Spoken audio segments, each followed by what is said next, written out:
If you want to grow on YouTube, then don't do these mistakes which I had been doing till now. Welcome to day 17 of making your first 100 watch videos. Today I will share some of my learnings and tips that will help you to grow on YouTube as a beginner. So the first learning is don't be casual. YouTube पे mainly तीन तरह के लोग रहते हैं। पहले जिनकी hobbies है वीडियोस क्रिएट करना, वो बस आते हैं अपने हॉबीज के लिए वीडियोस क्रिएट करते हैं। दूसरे जो बहुत जल्दी पैसा कमाने चाहते हैं, वो आते हैं और एक हाई लेवल का सेटअप के साथ आते हैं, डेली वीडियोस अपलोड करते हैं एंड मतलब कि काफ़ी एफर्ट मारते हैं और फिर मतलब कि उनका बस मेन गोल रहता है पैसा कमाना। तीसरे लोग रहते हैं जिनका एक लॉन्ग टर्म गोल रहता है, वो अपना पर्सनल ब्रांड बनाने के लिए यूट्यूब पे आए रहते हैं। मेरा जो फर्स्ट लर्निंग है ये दो लोगों के लिए है। पहले जो यूट्यूब से पैसा कमाना चाहते हैं, दूसरे जो अपना एक पर्सनल ब्रांड बनाना चाहते हैं, जिनका थिंकिंग एक लॉन्ग टर्म है। I said don't be casual. इसका सिंपल मतलब यही है कि अगर तुम एक्चुअल में यूट्यूब पे ग्रो करना चाहते हो, then you can't be casual और लीनियंट कि हाँ, बस डेली या फिर जब मन किया तब वीडियोस अपलोड कर देते हैं, जैसे मन किया वैसे वीडियोस अपलोड कर देते हैं। अगर व्यूज़ आना होगा तो आएगा, नहीं आना होगा तो नहीं आएगा। अगर तुम ये माइंडसेट से लेके चल रहे हो, देन तुम यूट्यूब पे कभी ग्रो नहीं करने वाले हो। मेरा सिंपल से यहाँ मतलब है कि you have to put efforts in your video. चाहे तुम पैसे कमाने के पर्पज़ से आए हो कि हाँ भाई जल्दी से पैसा कमाना है, या फिर तुम पर्सनल ब्रांड बनाने के पर्पज़ से आए हो। और जो लॉन्ग टर्म वाले हैं, उनके लिए तो ये बहुत ज़्यादा कंपल्सरी है कि उन्हें अपने वीडियो में एफर्ट्स डालना है। मतलब कि मैं अपना एग्ज़ाम्पल लेके बताता हूँ। मैं नहीं भी तो 1 महीने से वीडियोज़ बनाना स्टार्ट किया है, जुलाई से। मैंने 1 जुलाई से अपना चैनल स्टार्ट किया था और अभी तक मैंने जुलाई में ये अपना चैलेंज लिया था कि मैं डेली कंसिस्टेंटली अपलोड करूँगा और 100 days of making first 100 first videos, ये वाला चैलेंज था। बट जुलाई के एंड, इट्स 3 अगस्त, 1 महीने बीत चुके हैं, बट मेरे चैनल पे कितने वीडियोज़ हैं अभी? Only 16 videos. मतलब कि 1 महीने में मैंने सिर्फ़ आधे दिन काम किया और आधे दिन काम नहीं किया, पहली चीज़। दूसरी चीज़ कि अगर तुम जाके मेरी वीडियोज़ देखो तो उस उन वीडियोज़ में कोई ख़ास एफर्ट्स नहीं दिखेगा। क्यों?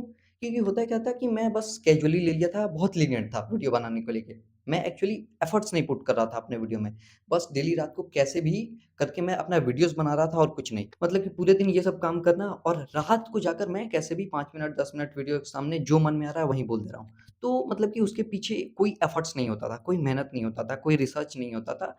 इसकी वजह से उस वीडियो में कोई भी एफर्ट्स नहीं रहता था। सो इन 15 दिनों में आई सीन कि हाँ, मतलब कि मैं भले ही वीडियोज़ डाल दे रहा हूँ, बट उसके वजह से ना ही मैं मेरे अंदर खुद के अंदर कोई इम्प्रूवमेंट हो रहा है, ना ही मेरा चैनल ग्रो कर रहा है और ना ही मैं बेहतर वीडियोज़ बनाना सीख पा रहा हूँ। सो इन मतलब कि इन 1 महीने में मेरी ये लर्निंग थी, if you want to grow on YouTube, you have to put efforts in your video, first thing. Second thing, consistency. Consistency is very, very important in YouTube, especially if you are beginner. मैंने क्या बोला था कि challenge लिया था मैंने consistently 30 दिन post करने का, और उसमें मैंने कभी-कभी 1 दिन मिस किया, 2 दिन मिस किया एंड कभी-कभी 3-4 दिन भी मिस कर दिया। इसका एक पर्सनल मुझे बहुत मतलब कि वो चीज़ बेकार लगा एंड वो चीज़ डिसअपॉइंटिंग था मेरे लिए कि मैंने क्या किया, वीडियोज़ बनाए। एक्चुअली बीच में टर्म टेस्ट आ गया, मैंने 3-4 दिन वीडियोज़ नहीं अपलोड किए एंड उसके बाद एक वीडियोज़ मैंने बनाया, वो बहुत ही मतलब कि अच्छा वीडियोज़ था। उस वीडियोज़ में मैंने, हाँ, कह सकते हैं कि अच्छा एफर्ट्स प्रोवाइड किया था। उस वीडियो में मैंने फ्लुएंटली बात किया था और उसमें मैंने एक्चुअल अपने एक्सपीरियंस को शेयर किया था। That will be day 12 video, जिसमें मैंने अपने जर्नलिंग के बारे में बताया था मैंने कि हाँ, मैंने कैसे जर्नलिंग स्टार्ट किया एंड मुझे अभी क्यों लगता है कि मुझे जर्नलिंग और पहले स्टार्ट करना चाहिए एंड मेरे लाइफ में जर्नलिंग के क्या इम्पैक्ट्स हैं। सच बोलूँ तो मतलब कि अभी तक का सबसे बेस्ट वीडियो मेरे लिए मैं कंसिडर कर सकता हूँ। बट उसपे सिर्फ़ 5 व्यूज़ हैं, 5 व्यूज़ भी नहीं, शायद 1 व्यूज़ हैं। मतलब कि कितना डिसअपॉइंटिंग है। उसके पहले की जितने भी वीडियोज़ थे, उसपे नहीं भी तो मतलब कि मैक्सिमम 30 और 32 व्यूज़ गए हैं। तो मतलब कि जिस वीडियो में मैंने एफर्ट पुट किया था, मैं चाहता था कि उसपे व्यूज़ आए, उस वीडियो पे व्यूज़ ही नहीं आए। क्यों? क्योंकि मैं कंसिस्टेंट नहीं था। अगर वहीं मैं 3-4 दिन पहले लगातार पोस्ट करता वीडियो और नेक्स्ट ये वाला वीडियो करता, तो मोस्ट प्रोबेबली ये मतलब कि मेरा one of the most viewed video रहता, अगर मैं कंसिस्टेंट रहता तो। तो मेरे कंसिस्टेंट नहीं रहने का एक मतलब कि डिसअपॉइंटिंग ये मिला कि मैंने जिस वीडियो में एफर्ट डाला था, वो वीडियो ही अ, मतलब कि नहीं चला, फेल कर गया। सो इसलिए मेनली ये 2 लर्निंग्स थे मेरे और ये बहुत इंपॉर्टेंट है अगर आप बिगिनर हो तो। एंड मैं खुद भी ऐसे दूसरे बिगिनर क्रिएटर से कंपेयर करता हूँ और कंपेयर करने के बाद ही मुझे रियलाइज़ हुआ कि मैं एक्चुअल में तो उतना ज़्यादा एफर्ट्स पुट ही नहीं कर रहा हूँ अपने वीडियो में। तब मुझे रियलाइज़ हुआ कि नहीं, मुझे भी अपने वीडियोज़ में एफर्ट पुट करने पड़ेंगे। सो नाउ लेट्स डिस्कस कि हम कंसिस्टेंसी और एफर्ट्स कैसे, मतलब कि कैसे कंसिस्टेंसी बिल्ड कर सकते हैं और कैसे अपने वीडियोज़ में एफर्ट पुट कर सकते हैं। सो द फर्स्ट थिंग कि स्टार्टिंग विथ कंसिस्टेंसी, इस पे मतलब कि मेरा खुद भी अभी तक तो मैंने भी उतना ज़्यादा नहीं शेयर कर सकता हूँ कि हाँ, मैंने भी काफ़ी अच्छी कंसिस्टेंसी डेवलप कर ली है, ऐसा कुछ नहीं है। बट हाँ, मैंने जो चीज़ें नोटिस की उसके बेसिस पे शेयर कर सकता हूँ कि तुम्हें 1-2 हाँ, 1-2 प्रिंसिपल्स 1-2 टेक्निक शेयर कर देता हूँ कि तुम्हें डेली सबसे पहले तो 1 दिन पहले ही तुम्हें अपना पूरा नेक्स्ट डे प्लान कर लेना है और उसमें तुम्हें वीडियो क्रिएट करने को नंबर 1 टास्क पे रखना है। इसको मतलब कि एक फर्स्ट प्रायोरिटी पे रखो। तुम्हारा नेक्स्ट डे मेन गोल होना चाहिए कि कैसे भी करके मेरा पहला दिन का जो गोल है, पहला गोल है वो है वीडियो बनाना। उसके पहले तक मैं क्या करता था, मैं दूसरे काम पे ध्यान देता था, एकेडमिक्स पे ध्यान देता था और रात को 10-11 बजे जाके मैं वीडियो शूट करता था। सो इसकी वजह से मैं अपने वीडियोज़ में के साथ कंसिस्टेंट नहीं रह पाता था और इसकी वजह से मिस भी हो जाता था बहुत दिन।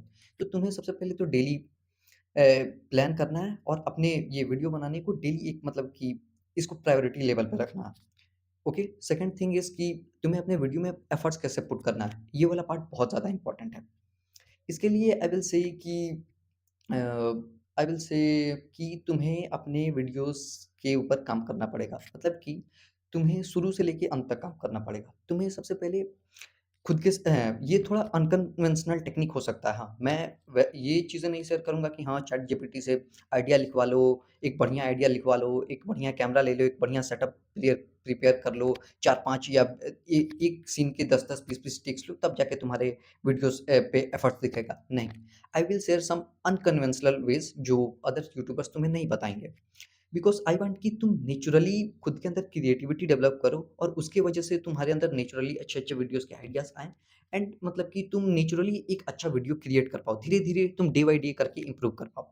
सो फर्स्ट थिंग इज़ कि तुम्हें अपने वीडियोज़ में एफर्ट डालने के लिए सबसे पहले तो तुम्हें आइडियाज़ पे ही ब्रेनस्टॉर्मिंग करना पड़ेगा। इसके लिए भी आई विल शेयर कि सबसे पहले तो अपनी लाइफ़ में एक डायरी रखना शुरू कर दो एंड अपने लाइफ को day by day her day को एनालाइज़ करो। हाँ, ये चीज़ तुम्हें लग रहा होगा कि वीडियोज़ में एफर्ट डालने से ये चीज़ कैसे रिलेटेड है? बट अगर तुम कोई ऐसे आदमी हो जो एजुकेशनल कंटेंट बनाना चाहते हो या सेल्फ इम्प्रूवमेंट में वाले फील्ड के आदमी हो, तुम खुद को इम्प्रूव करना चाहते हो, then it is very important to keep a diary with yourself and ये चीज़ इनडायरेक्टली तुम्हें तुम्हारे वीडियोज़ के आइडियाज़ को प्लान करने में भी हेल्प करेंगी। तुमको स्क्रिप्ट लिखने में प्लान करेंगी और अपने वीडियोज़ में तुम कैसे पर्सनल टच दे सकते हो और उसमें कैसे अपनी क्रिएटिविटी शो कर सकते हो, इन सब चीज़ों में ये सब चीज़ हेल्प करेगी। Because when you right you get clarity. So I will share basic things कि हाँ, एक डायरी रखो, अपने डे को एनालाइज़ करो। जस्ट बहुत बेसिक चीज़ से स्टार्ट कर सकते हो। यू कैन राइट डाउन कि हाँ, आज मैंने क्या-क्या किया, आज कितनी देर मैंने किन चीज़ों पे दिया, कितने कितने आवर्स मेरे वेस्ट गए, कितने आवर्स को मैंने यूटिलाइज़ किया एंड कितने आवर्स मैंने प्रोडक्टिवली बहुत अच्छे से काम किया, फर्स्ट थिंग। सेकंड थिंग कि अब तुम्हें अ आइडियाज़ ढूँढने हैं। आइडियाज़ ढूँढने के लिए एक तो बताया मैंने डायरी, दूसरा चीज़ कि you have to be aware. मैं ये जो चीज़ बोल रहा हूँ ये थोड़ा-सा एब्स्ट्रैक्ट है, थोड़ा-सा स्पिरिचुअल एंगल वाला भी हो सकता है। बट ओनली थिंग इज़ कि बी अवेयर मतलब कि you have to be present in moment. मतलब कि तुम बस ऐसे कैज़ुअल नहीं रह सकते हो कि अभी कुछ काम कर रहे हो और तुम्हारा दिमाग कहीं और चल रहा है, नहीं। तुम कोई भी चीज़ कर रहे हो तो तुम्हें उस मोमेंट में प्रेज़ेंट होना है। इससे होगा क्या कि तुम अगल-बगल की चीज़ों को ऑब्ज़र्व करोगे और मोस्ट ऑफ द आइडियाज़ जो है ना, यही तरीके से आएँगे। सच बोलूँ तो मतलब कि मैं भी अपनी क्लास में बैठा रहता हूँ, किसी टीचर को बात सुनते रहता हूँ या रैंडमली कोई चीज़ ऑब्ज़र्व करते रहता हूँ। उस वक़्त जो आइडिया आता है ना, वो आइडिया मतलब कि one of the most amazing ideas होते हैं वो। चाहे वो वीडियोज़ क्रिएट करने पे हो, चाहे वो या कोई अच्छे प्रोडक्ट पे हो या फिर कोई प्रॉब्लम सॉल्विंग अप्रोच हो, कोई भी चीज़ हो। अगर तुम मोमेंट में प्रेज़ेंट रहना शुरू कर दिए, अवेयर रहना शुरू कर दिए, देन मतलब कि ये जो आइडियाज़ लाने वाला चीज़ है, तुम्हारा दिमाग धीरे-धीरे उसी चीज़ में डेवलप हो जाएगा। तुम्हारे ब्रेन के जो न्यूरॉन्स हैं, उसी तरीके से प्लान्ड हो जाएँगे कि वो धीरे-धीरे आइडियाज़ को ब्रेनस्टॉर्म कर पाएँगे बहुत ईज़िली। वेल पॉइंट 1 में मैं कुछ चीज़ें भूल गया जो ऐड अप करना है। सो फर्स्ट फर्स्ट पॉइंट पे मैंने बोला था कि तुम्हें अपनी डायरी रखना है एंड डायरी पे तुम्हें अपने डे को एनालाइज़ करना है, धीरे-धीरे तुम्हें क्लैरिटी मिलेगी। इस चीज़ में मतलब कि पहली चीज़ तो खुद जब तुम डायरी लिखना स्टार्ट करोगे, तो खुद के बारे में एनालाइज़ करोगे, ये तो चीज़ हो ही जाएगा। सेकंड थिंग कि तुम्हें खुद के साथ भी टाइम स्पेंड करना है। ये डायरी के साथ भी करना है और इसके अलावा भी तुम्हें खुद के साथ टाइम स्पेंड करना है। तुम्हें रैंडमली वॉक पे चले जाना है एंड मेक श्योर कि तुम वॉक पे जाओ तो कोई भी इलेक्ट्रॉनिक डिवाइस लेके नहीं जाओ, तुम्हें अकेले जाना है। एंड रैंडमली तुम्हें वॉक करना है या फिर तुम बाहर वॉक करने जा सकते हो या फिर छत पे वॉक करने जा सकते हो। हाँ, पहले कुछ दिन तक ये मुश्किल होगा, तुम जाओगे, तुम्हारे दिमाग में बहुत ज़्यादा रैंडम थॉट्स आएँगे, मुश्किल होगा उन थॉट्स को हैंडल करना, बट धीरे-धीरे, धीरे-धीरे करके वो चीज़ें ईज़ी हो जाएँगी, ठीक है? ये पहले पॉइंट में चीज़ें ऐड करनी थी। Coming to the third point is conscious consumption. हाँ, ये मेरा पर्सनल कॉन्सेप्ट है एंड इस कॉन्सेप्ट को समझने में थोड़ा-सा मुश्किल हो सकती है, but listen carefully, you will easily understand. Conscious consumption का मेरा मतलब है कि हम लोग जो भी है ना, या फिर मतलब कि हमारे दिमाग में जो कोई भी आइडियाज़ आता है, वो आइडियाज़ कहाँ से आता है? Well just think about it. For example कोई बच्चा बोल रहा है कि मुझे डॉक्टर बनना है, या फिर कोई बच्चा बोल रहा है मुझे पिज़्ज़ा खाना है। तो वो आइडिया, वो थॉट उसके दिमाग में कहाँ से आया? बिकॉज़ इधर उसने अपने दोस्तों से सुना होगा कि हाँ, डॉक्टर के बारे में, या फिर अपने सोसाइटी में उसने डॉक्टर के बारे में सुना होगा, देखा होगा, या फिर पिज़्ज़ा का एग्ज़ाम्पल ले तो पिज़्ज़ा को देखा होगा, या फिर अपने दोस्त को खाते हुए देखा होगा। इन सिंपल वर्ड्स उसके दिमाग में पहले वो चीज़ गई, मतलब कि उसके दिमाग में पहले वो चीज़ फ़ीड हुई। उसने उन सब चीज़ों को बाहर से एज़ अ इन्फॉर्मेशन कंज़्यूम किया, फिर उसके दिमाग से वो थॉट आया। इन सिंपल वर्ड्स एक और एग्ज़ाम्पल के साथ समझते हैं। फॉर एग्ज़ाम्पल अ, कोई आदमी मुझे बोले कि तुम्हें प्राइम मिनिस्टर के बारे में क्या बोलना है? तो फॉर एग्ज़ाम्पल मैंने बोला एबीसी ईएफजी, तो ये चीज़ मेरे पास कहाँ से आई? ये चीज़ ऑफ़ कोर्स मैंने उस चीज़ को पहले कहीं और से कंज़्यूम किया होगा, तभी जाके मेरे दिमाग में ये चीज़ आई कि हाँ, उस पर्टिकुलर आदमी के बारे में कुछ बोलना है, तो ये चीज़ें मैं बोल सकता हूँ। Okay? So the basic thing is कि किसी भी चीज़ के बारे में हम कहाँ से बोलते हैं? हम पहले उस चीज़ के बारे में कंज़्यूम करते हैं, उस चीज़ के बारे में जानते हैं, देन हमारा जो दिमाग है, उस चीज़ को इंटरप्रेट करता है, एनालाइज़ करता है एंड अपना पर्सनल इंटरप्रिटेशन बनाता है, एंड फिर उसके हेल्प से हम कोई भी चीज़ कन्वे कर सकते हैं, अपने मैसेज को दूसरे लोगों के साथ शेयर कर सकते हैं। सो कॉन्शियस कंज़म्पशन का मेन थिंग ये था कि तुम्हें कॉन्शियस कंज़म्पशन करना है। सॉरी, मतलब कि तुम्हें अच्छी-अच्छी चीज़ों को कंज़्यूम करना है। तुम्हें डूम स्क्रॉलिंग नहीं करना है, रैंडम यूट्यूब वीडियोज़ नहीं देखने हैं, तुम्हें एजुकेशनल और इन्फॉर्मेशनल चीज़ें कंज़्यूम करनी है। या तो तुम बेस्ट थिंग कि बुक्स रीड करके कर सकते हो। सेकंड थिंग कि तुम यूट्यूब पे भी self improvement videos, educational videos, TEDx talks या फिर पॉडकास्ट देख कर के कर सकते हो। इससे होगा क्या? एंड हाँ, जब तुम इन सब चीज़ों को कंज़्यूम करो, तो you have to be conscious, मतलब कि तुम जब वीडियो देख रहे हो, तो तुम्हें कोशिश करना है कि तुम उन पूरे वीडियोज़ पे फ़ोकस कर पाओ। मतलब कि उनके हर एक वर्ड को ईज़िली सुन पाओ, तुम्हारे दिमाग में वो चीज़ जाना चाहिए। हाँ, चूँकि हम लोग का अटेंशन स्पैन बहुत कम हो गया है, तो होगा क्या कि तुम कोई चीज़ देख रहे हो और मतलब कि वीडियो के बीच में ही तुम्हारा दिमाग डाइवर्ट हो जाएगा, और कुछ चीज़ें हैं वो तुम्हारे दिमाग में नहीं जाएँगी। उस टाइम पे तुम्हें क्या करना है, वापस से प्लेबैक करना है एंड वापस से उस चीज़ को सुनना है। ऐसे धीरे-धीरे, धीरे-धीरे करते-करते तुम कॉन्शियस कंज़म्पशन का एक हैबिट डेवलप कर लोगे। इससे बेस्ट थिंग होगा क्या कि ऐसे कॉन्शियस कंज़म्पशन करते-करते तुम्हारा दिमाग जो है ना, तुम्हारे दिमाग में एक अच्छे इन्फॉर्मेशन और एजुकेशनल इन्फॉर्मेशन की चीज़ें भर जाएँगी। और इसके बेसिस पे जब तुम्हारा दिमाग एनालाइज़ करेगा, तो वो उन इन्फॉर्मेशंस के बेसिस पे अच्छी-अच्छी चीज़ों को आइडेंटिफ़ाई कर पाएगा, इंटरप्रेट कर पाएगा और उन इन्फॉर्मेशंस के बेसिस पे पैटर्न्स डेवलप कर पाएगा। और यहीं यहीं यहीं से तुम्हारे दिमाग में अच्छे-अच्छे और बहुत क्रिएटिव आइडियाज़ आएँगे। ये चीज़ मैं खुद भी करना चाहता हूँ एंड आई एम डेली, मतलब कि आई एम ट्राइंग कि हाँ, मैं इस चीज़ को अपनी लाइफ़ में पूरी तरीके से इम्प्लीमेंट करूँ। एंड अपार्ट फ्रॉम दिस, ये वीडियोज़ बनाने में communication skill is one of the most important thing. तो इस चीज़ के लिए मैं शेयर करना चाहूँगा, हाल ही में मैंने श्वेताब गैंगवार का एक वीडियो देखा एंड यस, वो जो प्रैक्टिकल टिप था, बहुत अच्छा टिप था। सो वो चीज़ भी मैं शेयर करना करना चाहता हूँ। ही टोल्ड कि just take one book, try कि वो बुक जो है ना थोड़ा-सा कॉम्प्लेक्स हो, मतलब कि वो बुक एकदम ईज़ी नहीं होना चाहिए कि उस चीज़ को तुम ईज़िली, मतलब कि पढ़ पा रहे हो और समझ पा रहे हो। एंड ट्राई करो कि वो book shelf help related book हो, ठीक है? एंड थोड़ा-सा कॉम्प्लेक्स कॉम्प्लेक्स बुक हो। अब करना क्या है कि तुम्हें डेली एक पैराग्राफ पढ़ना है। 1 पैराग्राफ या फिर 1 page, only only this thing, बस इतना ही करना है तुम्हें। और उस चीज़ को पूरा पढ़ने के बाद, हाँ, पहली बार होगा कि तुम्हें समझ में नहीं आएगा, हो सकता है। तो उस चीज़ को 2-3 बार पढ़ो और पढ़ने के बाद तुम्हें करना क्या है कि चैटजीपीटी के पास जाना है and you have to put that paragraph, और उसके नीचे तुम्हें अपना पर्सनल इंटरप्रिटेशन शेयर करना कि हाँ, इस पूरे पैराग्राफ को पढ़कर मैंने ये सब चीज़ें सीखी, मैंने ये चीज़ समझा इस चीज़ को पढ़कर। और फिर तुम्हें चैटजीपीटी को बोलना है कि तुम बताओ कि क्या मैंने सही इंटरप्रिटेशन किया है एंड इसमें कहाँ-कहाँ मैं इम्प्रूव कर सकता था। तो ये सब चीज़ों को अगर तुम करने रहोगे, तो धीरे मतलब कि तुम्हारा दिमाग उन्हीं सब चीज़ों को लेके ट्रेन होते जाएगा, और इस तरीके से होगा क्या कि तुम जो चीज़ बोलना चाहते हो, अपने मैसेज को कन्वे करना चाहते हो, अपने थॉट्स को शेयर करना चाहते हो, वो ईज़िली कर पाओगे। जैसे कि मेरे लिए तो ये बहुत ज़्यादा इम्पोर्टेंट है, बिकॉज़ होता क्या है कि मैं सच बोलूँ अपने बारे में बोलूँ तो मेरे दिमाग में ना मतलब कि अमेज़िंग आइडियाज़ हैं, अमेज़िंग आइडियाज़। मैं बहुत सारे ऐसे मेरे पर्सनल फिलॉसफीज़ है, पर्सनल थ्योरीज़ हैं, बट द प्रॉब्लम इज़ कि वो सब चीज़ें मेरे दिमाग में हैं। मैं जानता ही नहीं हूँ कि उन सब चीज़ों को लोगों के साथ शेयर कैसे करूँ? अपने थॉट्स को लोगों के साथ एक सिंपल वर्ड्स में कैसे शेयर करूँ कि लोग अंडरस्टैंड कर पाएँ?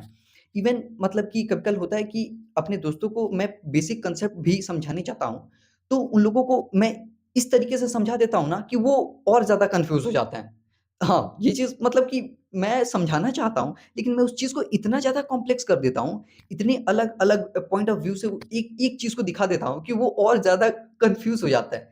एंड मतलब कि इस प्रॉब्लम से तो मैं बहुत ज़्यादा सफ़र करा। इवन कंटेंट क्रिएशन में भी मेरे पास मल्टीपल आइडियाज़ हैं, बट द प्रॉब्लम इज़ कि जब मैं उन आइडियाज़ के ऊपर ब्रेनस्टॉर्मिंग करता हूँ, मैं खुद कन्फ्यूज़ हो जाता हूँ कि इस पर्टिकुलर पॉइंट पे मैं अपना कौन-सा पॉइंट ऑफ व्यू रखूँ। बिकॉज़ मैं एक पॉइंट ऑफ व्यू रखता हूँ, दूसरा वाला पॉइंट ऑफ व्यू आ जाता है, वो उस चीज़ को कॉन्ट्राडिक्ट कर देता है, मैं बहुत ज़्यादा कन्फ्यूज़ हो जाता हूँ। एंड स्पेशली ये वाला जो पर्टिकुलर ये अ, प्रैक्टिकल टिप है, कम्युनिकेशन वो बुक रीड करके उस चीज़ को समझना और धीरे-धीरे इम्प्रूव करना। This is one of the most thing जो मेरे प्रॉब्लम को भी सॉल्व करेगा। And if you are also suffering from this kind of problems, then include this habit in your daily routine. So अभी तक हमने क्या बात किया कि हमने अपने सो मतलब कि हाँ, बस मैं इस पूरे वीडियो को थोड़ा समराइज़ कर देता हूँ। हमने क्या बात किया कि हमें अगर यूट्यूब पे ग्रो करना है तो हमें एफर्ट्स डालने पड़ेंगे। पहला थिंग एफर्ट्स डालने पड़ेंगे, दूसरा चीज़ कंसिस्टेंसी। कंसिस्टेंसी मेंटेन करने के लिए मैंने बेसिक चीज़ बताया कि हाँ, डेली फ़ोकस करो अपने टास्क को प्रायोरिटी देने की। अब आते हैं एफर्ट्स वाले। एफर्ट्स वाले में मैंने 3-4 पॉइंट्स बात की। पहला डायरी रखना और डायरी के ऊपर खुद को एनालाइज़ करना है और आइडियाज़ पे मतलब कि सोचना, ब्रेनस्टॉर्मिंग करना। सेकंड चीज़ बोला मैंने कि तुम हर मोमेंट में प्रेज़ेंट रहने की कोशिश करो। मतलब कि खुद के अंदर अवेयर रहने की कोशिश करो। हर मोमेंट को एनालाइज़ करो, ऑब्ज़र्वर बनो और ऐसे तुम अच्छे से आइडियाज़ को अपने दिमाग में ला पाओगे, उनके ऊपर ब्रेनस्टॉर्मिंग कर पाओगे। थर्ड पॉइंट मैंने डिस्कस किया कि स्टार्ट कंज्यूमिंग गुड थिंग्स, मतलब कि good content, educational content, informational content. इससे तुम्हारा ब्रेन जो है उन्हीं चीज़ों को लेके न्यूरॉन्स को रिवायर करेगा एंड उससे तुम धीरे-धीरे खुद को इम्प्रूव कर पाओगे और धीरे-धीरे क्रिएटिव हो पाओगे, अच्छे-अच्छे आइडियाज़ ला पाओगे।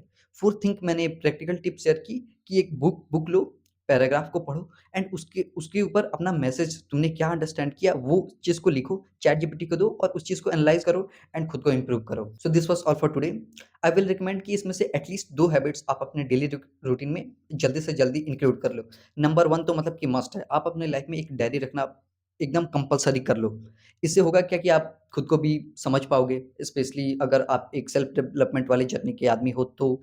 एंड डे बाय डे आप खुद को इम्प्रूव कर पाओगे, अपने बारे में जान पाओगे एंड स्पेशली अपने एक्सपीरियंस से बताऊँ तो लाइफ को एक अलग ही व्यू पॉइंट से एन्जॉय कर पाओगे, लाइफ को एक्चुअली एक्सपीरियंस कर पाओगे। सो आज का समारोह यहीं समाप्त करते हैं। मिलते हैं अगले एपिसोड में। Till then keep hustling and keep growing.